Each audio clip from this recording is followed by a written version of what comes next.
জাতীয় পার্টির chairman GM. কাদেরের রংপুরের বাসভবনে হামলা ও ভাঙচুরের ঘটনার পর পরিস্থিতি উত্তপ্ত হয়ে উঠেছে। এ প্রেক্ষিতে শনিবার দিবাগত রাতে সেনাবাহিনী জিজ্ঞাসাবাদ করেছে বৈষম্যবিরোধী ছাত্র আন্দোলন ও বিএনপির কয়েকজন নেতাকে। এই সময় ঘটনাস্থলে উপস্থিত ছিলেন জাতীয় নাগরিক পার্টির মুখ্য সংগঠক সার্জিস আলম, ৭২ পদাতিক ব্রিগেডার commander brigadier general Humayun Kaiyum Sarjis আলমকে স্পষ্ট বার্তা দিয়ে বলেন, শরীরে যতক্ষণ রক্ত আছে we are not going to promote anyone যে দেশের বিরুদ্ধে কাজ করে। তিনি আরও বলেন, জনগণের অসুবিধা করে, ভ্যান্ডালিজম করে, মবের নামে আগুন লাগায়, ঘরদোর ভাঙচুর করে। এই পার্টিকে বার্তা দেওয়া যে এখন এসব করার সুযোগ নেই। গত বৃহস্পতিবার রাত 8:45টার দিকে রংপুর সেনাপাড়ার দ্য স্কাইভিউতে জি.এম. কাদেরের বাসভবনে হামলা ও ভাঙচুর চালানো হয়।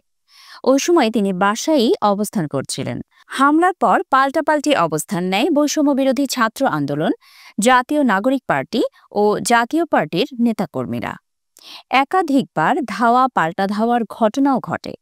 ঘটনার তদন্তের অংশ হিসেবে শনিবার দিবাগত রাত 12:30টার দিকে সেনাবাহিনীর পক্ষ থেকে বৈষম্যবিরোধী ছাত্র আন্দোলনের জেলা ও মহানগর কমিটির আহ্বায়ক ইমরান আহমেদ ও ইমতিয়াজ আহমেদ ইমতিকে জিজ্ঞাসাবাদ করা হয়। সেনাবাহিনীর সঙ্গে আলাপ শেষে সাংবাদিকদের সার্জিস আলম বলেন, জি.এম. কাদেরের বাসভবনে হামলা ও ভাঙচুরের ঘটনায় জিজ্ঞাসাবাদ চলছে শুনে আমি ছুটে এসেছি।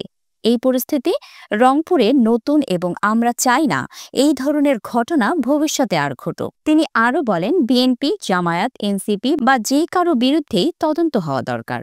তবে আমরা আশা করি রাত 1টা থেকে 2টার মতো সময় না বেছে দিনের আলোয় অফিস সময়েই জিজ্ঞাসাবাদ করা হবে।